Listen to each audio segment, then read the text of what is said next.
1,00,000-ഓളം പ്രവർത്തകരും, ആയിരക്കണക്കിന് മഹല്ലുകളും, നൂറുകണക്കിന് പണ്ഡിതന്മാരും, കോടിക്കണക്കിന് ആസ്തിയുമുള്ള ഒരു പണ്ഡിത സഭയും ജമിഅത്തുൽ ഉലമയും അതിന്റെ പോഷക സംഘടനകളും, ആണും പെണ്ണും കുട്ടികൾക്കും വലിയവർക്കൊക്കെ സംഘടന ഉണ്ടല്ലോ, എല്ലാവരും പാടെ കൂടി ഉണ്ടാക്കിയിട്ട് റസൂൽ സ്വല്ലല്ലാഹു അലൈഹി വസല്ലം ദഅവത്തിന്റെ 4 ഇരട്ടി പണിയെടുത്തപ്പോ എന്തായി?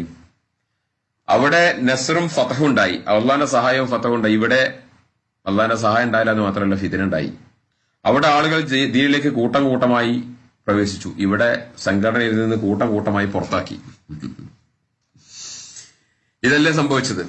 ഇതിന്റെ കാരണം എന്താണെന്നും, ഈ മുജാഹിദ് പ്രസ്ഥാനം അമീബ മുറിയും പോലെ മുറിഞ്ഞു ദിവസം ചെറുതായി വരുന്നതും ജനങ്ങളുടെ മുമ്പിൽ അവഹേളിക്കപ്പെടുന്നതും അവഹേളിക്കുന്നതും എന്തുകൊണ്ട് എന്ന് ചോദിച്ചാൽ, കഴിഞ്ഞ 14 വർഷമായിട്ട് ഞാൻ ഇവരോട് പറയുന്നുണ്ട്, നിങ്ങളെ നശിപ്പിച്ചത് നിങ്ങളുടെ കയ്യിലുള്ള ദാസ് ക്യാപിറ്റൽ, കമ്മ്യൂണിസ്റ്റ് പ്രസ്ഥാനത്തിന് എന്താണോ ദാസ് ക്യാപിറ്റൽ എന്നതുപോലെ അല്ല, അതിനേക്കാൾ കൂടുതൽ പരിശുദ്ധ ഖുർആൻ ലൗഹിൽ മഹ്ഫൂദിനേക്കാൾ പരിശുദ്ധമായി നിങ്ങൾ കാണുന്ന നിങ്ങളുടെ ഈ അമാനി മൗലവിന്റെ തഫ്സീർ എന്ന് പറയുന്ന ഈ ചവർ ഗ്രന്ഥമാണ് എന്ന് 14 വർഷമായി ഞാൻ നിങ്ങളോട് പറയുന്നു.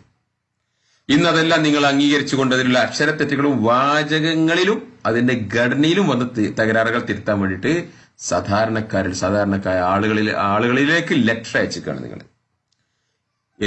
എന്ത് വേണം ഇതിൽ കൂടുതൽ വലിയ അപഹാസമായ അവസ്ഥ? ആരായിരുന്നു നിങ്ങൾ? ആരാണെന്ന് നിങ്ങളെന്നാണ് വിചാരം? സുബ്ഹാനല്ലാഹ്. അതുകൊണ്ട് ഞാൻ ഇതിന്റെ സ്റ്റാർട്ടിങ്ങിലെ പറഞ്ഞൊരു സംഗതി, ഈ തഫ്സീർ ചവറാണ്, അത് നിങ്ങൾ ഒഴിവാക്കുക. അതുകൊണ്ട് ഇപ്പോൾ അവരെന്ത് ചെയ്യുന്നു, അമാനി മൗലവി തഫ്സീർ റിപ്പയർ കമ്മിറ്റി എന്നും പറഞ്ഞുകൊണ്ടൊരു കമ്മിറ്റി ഉണ്ടാക്കിയിട്ടുണ്ട്.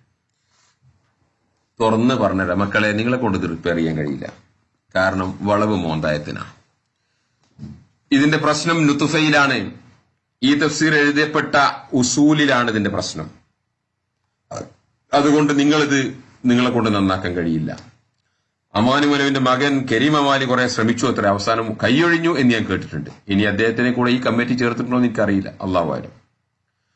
അദ്ദേഹത്തിന്റെ അമാനി മൗലവി തഫ്സീർ റിപ്പയർ ചെയ്യാൻ വേണ്ടിയിട്ട് മകൻ കുറെ ശ്രമിച്ചിരുന്നു, കരീം അമാലി. അവസാനം കഴിയില്ല, നടക്കില്ല എന്ന് അദ്ദേഹം പറഞ്ഞതായിട്ട് ഞാൻ നേരിട്ടല്ല മറ്റാളുകളിലൂടെ അറിഞ്ഞിട്ടുണ്ട്, അള്ളാഹു ആലം. അതുകൊണ്ട് ഒരു നവോത്ഥാനത്തിന്റെ ഒരു നൂറ്റാണ്ട് എന്ന് പറഞ്ഞ് നിങ്ങൾ പോസ്റ്റ് അടിച്ചപ്പോൾ നമ്മൾ നിങ്ങൾക്ക് പറഞ്ഞു തന്നിരുന്നു മുജാഹിദ് പ്രസ്ഥാനം ഇരുട്ടിൽ തപ്പിയൊരു നൂറ്റാണ്ട്. വാസ്തവത്തിൽ നിങ്ങൾ ഇരുട്ടിൽ തപ്പിയായിരുന്നു മാത്രമല്ല, ഇപ്പോഴും നിങ്ങൾ തപ്പുകയാണ്. ഇപ്പോഴും നിങ്ങൾ ചെയ്യുന്നത് മുഴുവൻ മണ്ടത്തരാണ്.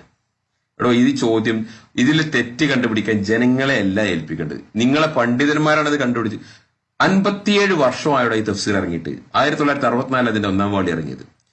57 വർഷം ജനങ്ങളുടെ മുമ്പിൽ ജനങ്ങൾ 2 തലമുറ ജനങ്ങൾ വായിച്ചിട്ട്, വായിക്കുന്ന തലമുറയുടെ 2 തലമുറ വായിച്ചിട്ട്, ഇനി നിങ്ങൾ അതിലെ തെറ്റും അബദ്ധവും ഒക്കെ ചോദിച്ചു വരാന്ന് വെച്ചാൽ ഷെയ്മ് അപ്പോണിയും, നാണക്കേടത്. അതുകൊണ്ട് ഈ തഫ്സീർ നിങ്ങളെ കൊണ്ട് റിപ്പയർ ചെയ്യാൻ പറ്റില്ല. നിങ്ങൾക്ക് ചെയ്യാൻ പറ്റുന്ന ഒറ്റ കാര്യമുള്ളൂ, ഈ തഫ്സീർ എല്ലാം തിരിച്ചു വാങ്ങിക്കുക, പൈസ തിരിച്ചു കൊടുക്കുക, നല്ല കുഴി കുത്തിയിട്ട് കുഴിച്ചിടുക, അല്ലെങ്കിൽ കൂട്ടിയിട്ട് കുറച്ച് പെട്രോളും മണ്ണെണ്ണ പാകന്റെ തീ കൊടുത്ത് കത്തിച്ചു കളയുക. എന്തുകൊണ്ട് പറഞ്ഞുതരാം. ഈ തഫ്സീർ നിങ്ങളിൽ ഉണ്ടാക്കിയിട്ടുള്ള നിഷ്കളങ്കമായൊരു കിബർ നിങ്ങളുടെ എല്ലാവരുടെ മനസ്സിൽ, നിഷ്കളങ്കമായൊരു കിബർ. അതെന്താ ആര് പറഞ്ഞാലും കേൾക്കില്ല, ഞങ്ങളെ ഉലമാക്കളുടെ മേലൊരു ഉലമാക്കളില്ല എന്നൊരു കിബർ നിങ്ങളുടെ എല്ലാവരുടെ മനസ്സിലും. ഞങ്ങളുടെ അമാനി മൗലവി, മൂസ മൗലവി, ടി.പി. മൗലവി, കെ.പി. മൗലവി, പിന്നെ എസ്.പി. മൗലവി, സി.പി. മൗലവി, ഇതേമാതിരി കുറെ ഇംഗ്ലീഷ് അക്ഷരത്തിൽ അറിയുന്ന കുറെ മൗലവിമാർ. ഇവരൊക്കെ ആരെയാ? ഈ നാട്ടിലുണ്ടായിരുന്ന അറബി മുൻഷികൾ. പോരെങ്കിൽ കാലിക്കറ്റ് യൂണിവേഴ്സിറ്റിയിലെ ഒരു സെക്യുലർ സൊസൈറ്റിയിലെ, സെക്യുലർ രാഷ്ട്രത്തിലെ, സെക്യുലർ സൊസൈറ്റിയിലെ ഒരു ചവർ സിലബസായ അഫ്ദലുൽ ഉലമ സിലബസ് പാസ്സായി ജോലി കിട്ടും വരെ പഠിച്ചവന്മാര് മാത്രമായിട്ടുള്ള അറബി മുൻഷികൾ. അപ്പൊ നിങ്ങളെക്കുറിച്ച് ബോംബെയിൽ ചെന്നിട്ട് ഒരു മുസ്ലിമിനോട് എന്ന് ചോദിച്ചാൽ അറിയോ? അറിയില്ല. മദ്രാസിൽ അറിയോ? ബാംഗ്ലൂരിൽ അറിയോ? ഒരു മുസ്ലിമിനോട്, അവിടെയുള്ള മുജാഹിദിനോട് അറിയാം, പക്ഷെ അവിടെ ഒരു മുസ്ലിമിനോട് അറിയോ? ഇല്ല. നിങ്ങൾ കേരളത്തിൽ പോലും ഒരു ചുക്കുമല്ല. എന്നിട്ടല്ലേ നിങ്ങൾ ഇന്ത്യയിൽ, എന്നിട്ടല്ലേ നിങ്ങൾ ലോകത്ത്.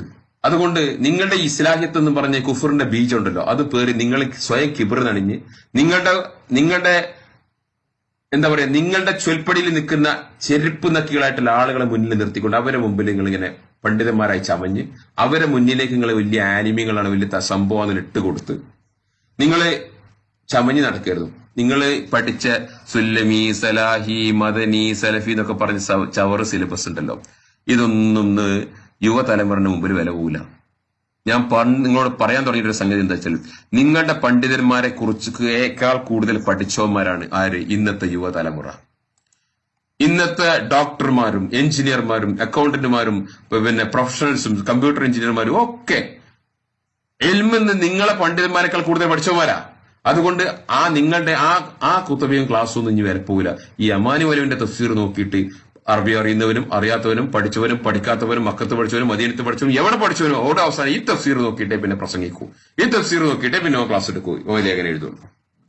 അതുകൊണ്ട് നിങ്ങളാകുന്ന അറബി മനുഷ്യകൾ എഴുതി, നിങ്ങളാകുന്ന അറബി മനുഷ്യകൾ വായിച്ച്, നിങ്ങളാകുന്ന അറബി മനുഷ്യകൾ പ്രസംഗിച്ച്, അത് നിങ്ങളാകുന്ന അറബി മനുഷ്യകൾ കേട്ട് അതൊന്നും ഇനി വരെ പോവില്ല. ഇൽമുള്ള അഹ്ലുസുന്നത്തുൽ ജമാഅത്തിന്റെ ഇമാം അഹ്മദിന്റെ ഗ്രന്ഥങ്ങളെ പോലെ, ഇബ്നു തൈമിയുടെ ഗ്രന്ഥങ്ങളെ പോലെ, മുഹമ്മദ് അബ്ദുൽ വഹാബിന്റെ ഗ്രന്ഥങ്ങളെ പോലെ, ഇമാം നബവിയുടെ ഗ്രന്ഥങ്ങളെ പോലെ, ഇബ്നു കത്തീറിന്റെ ഗ്രന്ഥങ്ങളെ പോലെ, ഖുർത്തുബിയുടെ ഗ്രന്ഥങ്ങളെ പോലെ, ഇതെല്ലാം പല ഭാഷകളിലുണ്ട്, പ്രത്യേകിച്ച് ഇംഗ്ലീഷിൽ.